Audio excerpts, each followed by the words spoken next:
Salam Rasim müəllim. Salam Heydər bəy. Rasim müəllim, bir neçə sualla sizə müraciət etmək istəyirdim. Buyurunuz. Siz son 2 ayda Avropa və Amerikada yüksək ranglı siyasətçilərlə 40-a yaxın görüş keçirmişsiniz. Necə bilirsiniz? Qərb yenə neft faktoruna görə bu rejimi dəstəkləyirmi?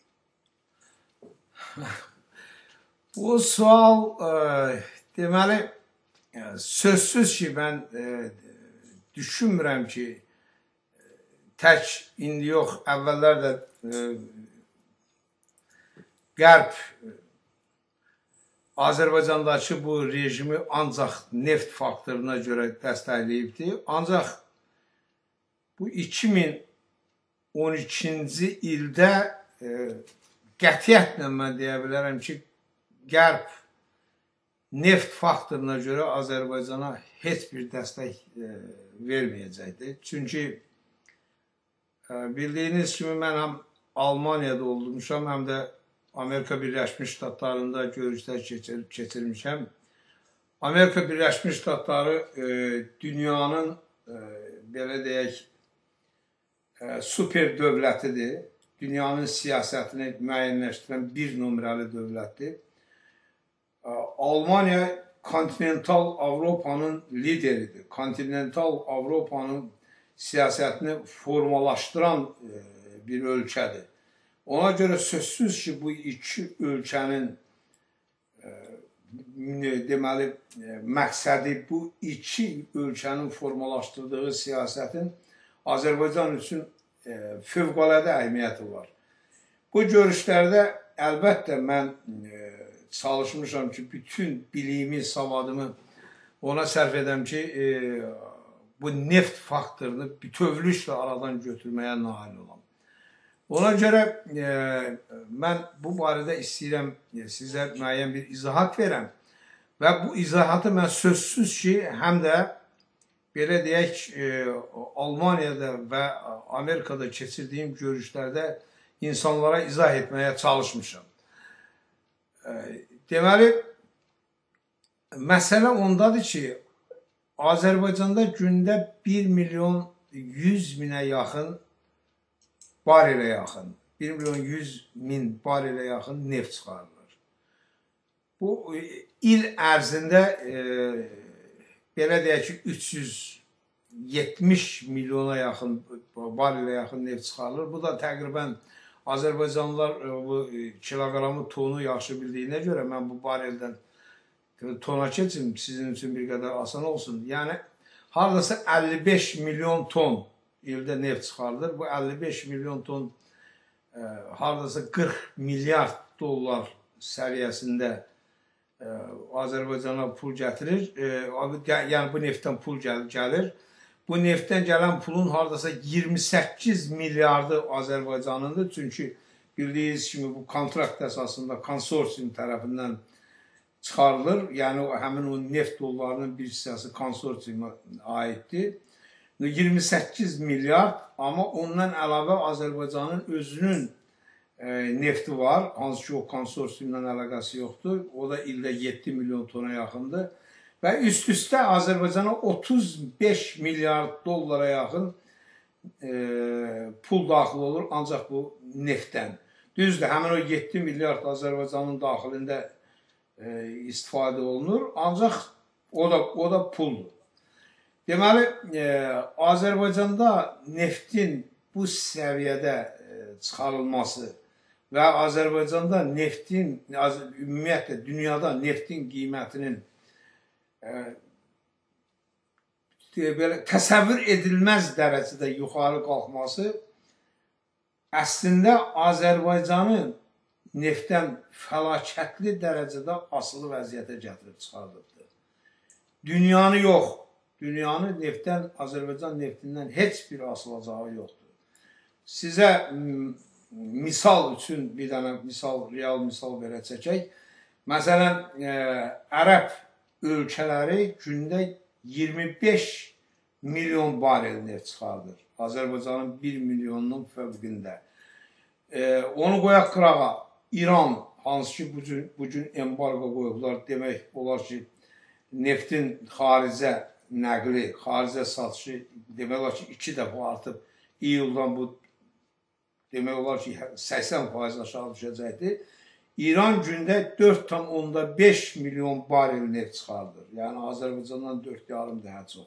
Həmin o Liviya, hansı ki 8 ay heç bir neft çıxartmadı, o Liviya gündə 2 milyon barel çıxardırdı. Yəni Azərbaycanın 1 milyon barel neftinin dünyanın ölkələri üçün olub-olmamasının elə bir böyük fərqi yoxdur. Amma Azərbaycanın asılılığı, neftdən asılılığı o səviyyəyə çatıb ki, əgər neft olmasa, Azərbaycan bu rejim yox, Azərbaycan özü bir ölkə kimi çökə bilər. Çox təhlükəli bir vəziyyət yaranıb.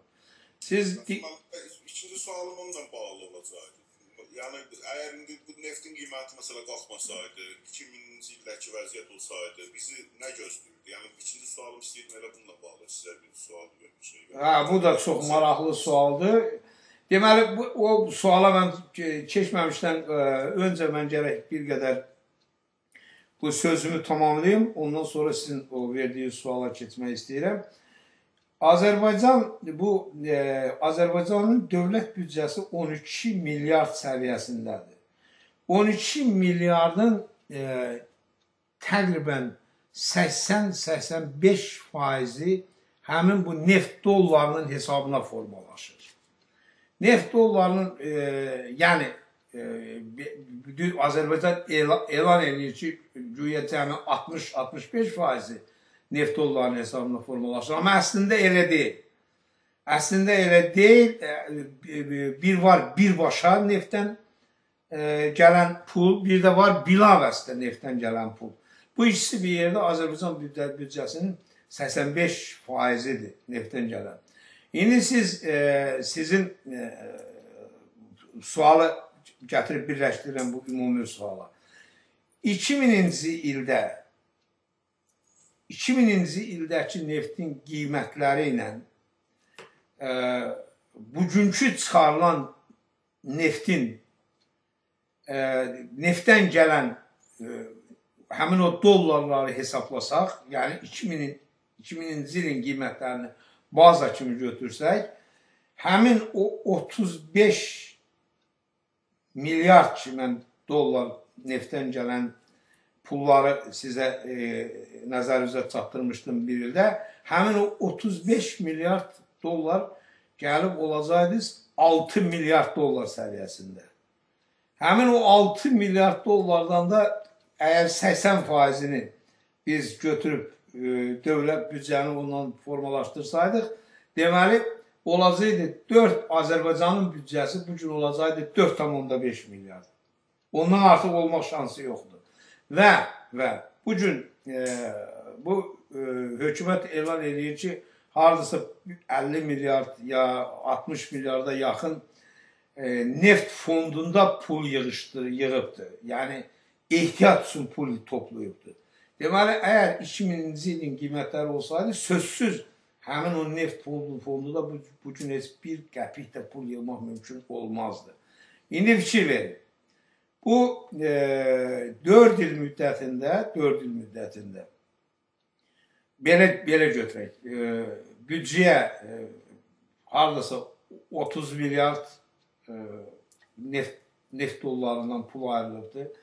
Haradasa belə götürək ki, 50 milyard, ya 60 milyarda yaxın bu neft fondunda yığılıb pul, həmin o dollarlar yığılıbdır. Bunları hesablayanda arada yenə 44 milyard dollar pul satmır. Yəni neftdən gələn dollarların 44 milyardı yoxdur, itib. Bu 44 milyard da sözsüz ki, həmin korrupsiya rüşvətin hesabına müəyyən insanların ciblərinə gedib olubdur, başda prezident olmağına. İndi niyə görə Azərbaycan, yəni mən bunların hamısını çox dəqiqliyi ilə, dərinliyi ilə izah eləmişim. Niyə görə Azərbaycan təhlükəli vəziyyətdədir, neftdən çox dəhşətli, faciəli şəkildə asılıdır? xarici ölkələr yox, Azərbaycan asılıdır. Nəyə görə?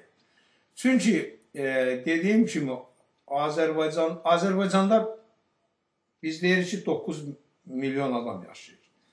Biz deyirik ki, mən hökumətin dediyi rəqəmləri deyirəm. Deyirik ki, minimal bir insan üçün minimal tələb olunan pul 170 manat olmalıdır. Yəni ayda ən azı 170 manat bir adam üçün pul olmalıdır, bir adam üçün o minimal, yəni ölməmək şərti ilə yaşaya bilsin.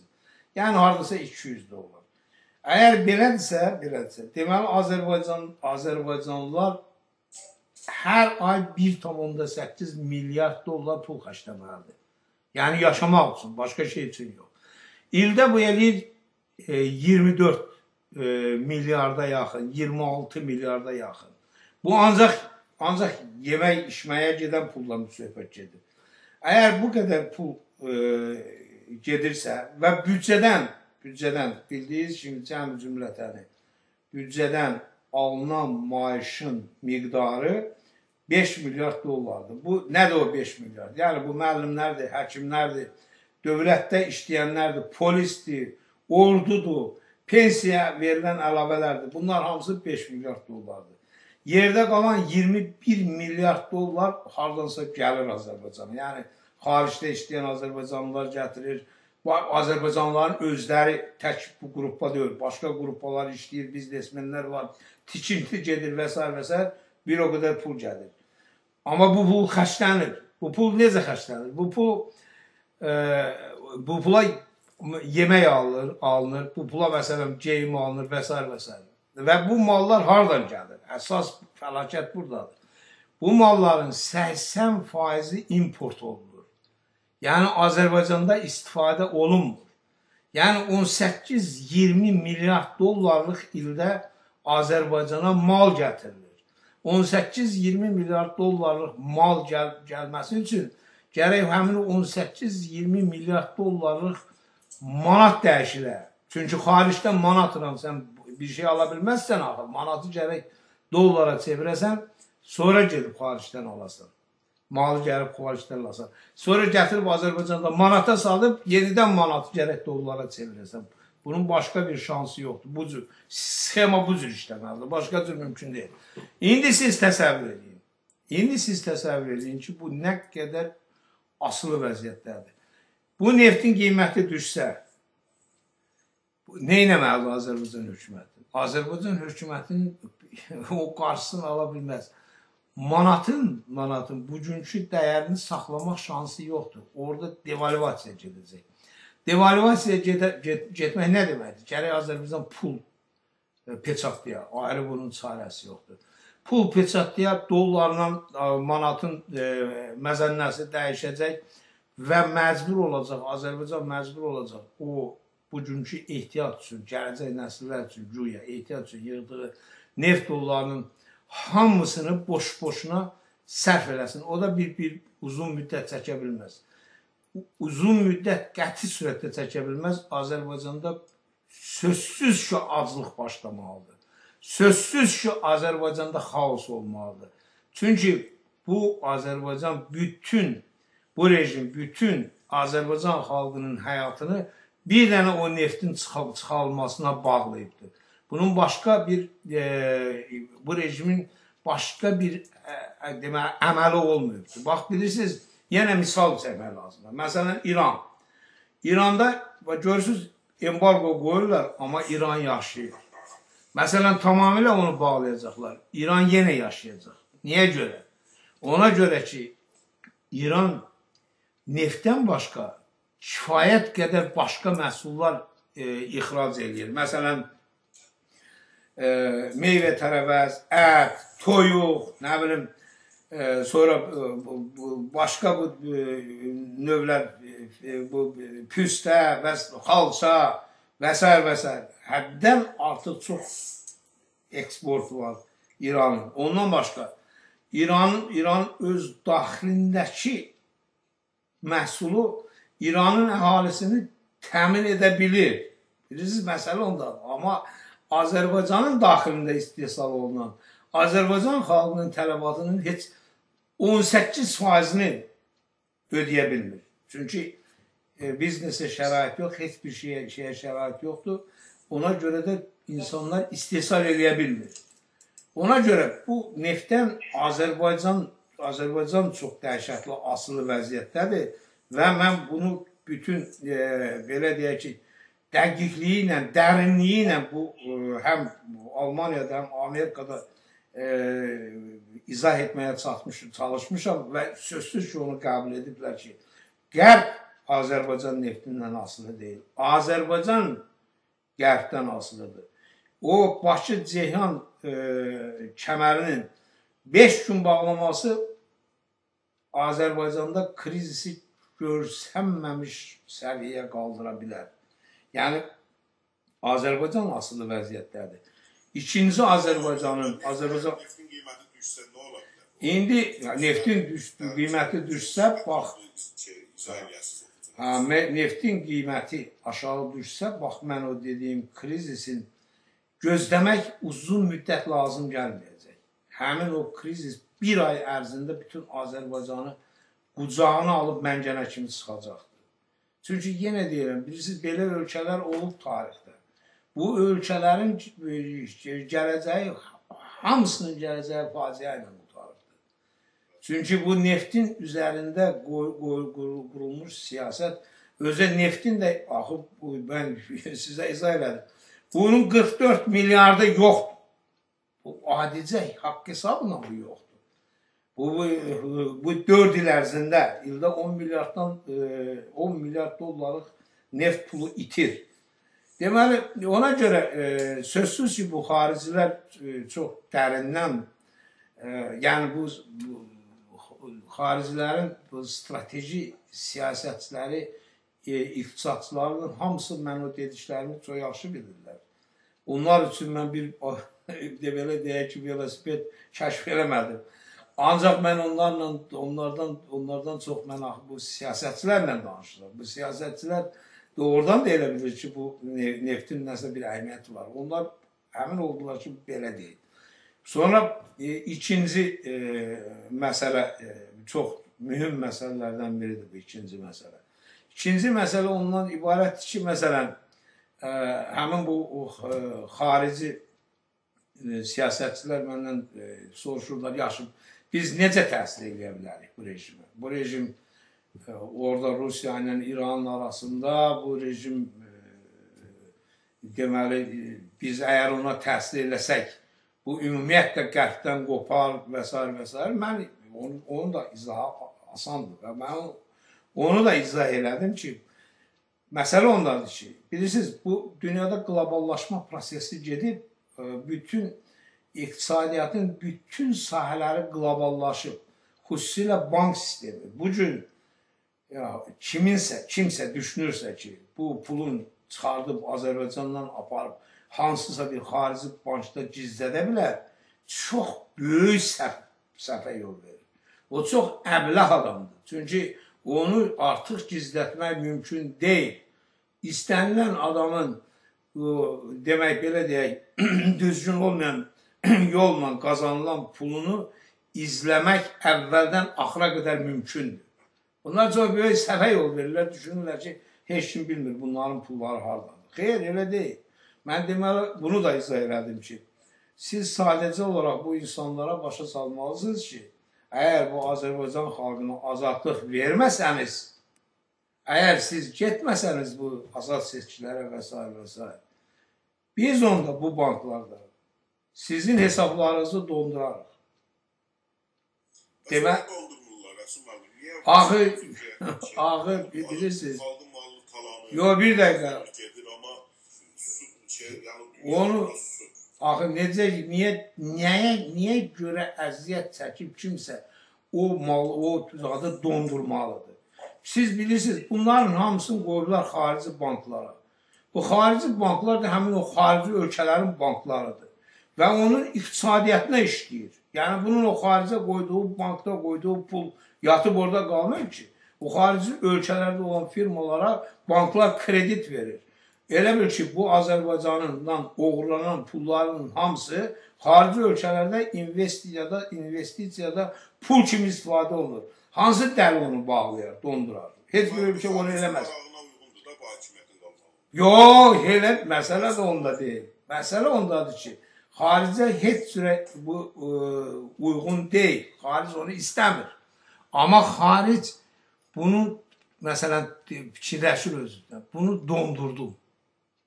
Bu hökuməti, bu rejimi bana hansı qüvvə ilə yıxa bilərəm? Bu ölkənin daxilində nə var? Bax, bu da əsas məsələ. Əsas məsələ ondadır ki, ölkə daxilində müxalifət formalaşmasa, ölkənin daxilində müxalifət məqsəd yönlü, proqramlı, planlı bir iş qura bilməsə, xaricin ona kömək eləmək şansı yoxdur. Sıfıra bərabərdir.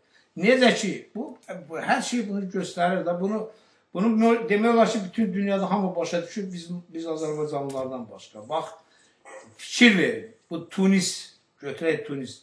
Tunisi bütün qərb ölkəsi dəstəkləyirdi. Tunis böyük turist yeridir. Avropadan bir çox adamlar Tunisə istirahətə gedirdi. Amma Tunisdə müxalifət real şəkildə başını qaldıran kimi həmin onu dəstəkləyən bütün qərb hamısı keçdi müxalifətin tərəfindən. Həmçinin Misirdə, həmçinin bugün Suriyada. Bax bugün Suriyada müxalifət ortaya çıxmayana qədər, özünü bir qüvvə kimi göstərməyənə qədər məgər Suriyanı kimsə dəstəkləyirdi, məgər Bəşir Əsədin rejimin əleyhinə gedən vardı? Yoxdur. Çünki Bəşir Əsəd əslində Qərbi daha çox maraqlandırırdı, nəinki Azərbaycan. Çünki Bəşir Əsəd bu İsrail məsələsində, həmin o zonada, o regionda sülhün bərqərar olunması məsələsində pozitiv rol oynuyordu. Pozitiv rol oynuyordu. Ona görə Bəşir Əsədə heç kimin bir pretenziyası yoxdur. Bəşir Əsədi sıxmağa o vaxt başladılar ki, sözün əsl mənasında həmin ölkədə müxalifətin gücünü hiss elədilər. Belə bir güc hiss olunmasa Azərbaycanın daxilində, bu məsələni həll etmək, bu məsələyə nəsə bir müsbət həll yolu tapmaq əlbəttə mümkün olmayacaq. Hər şey Azərbaycanın daxilindən asılıdır.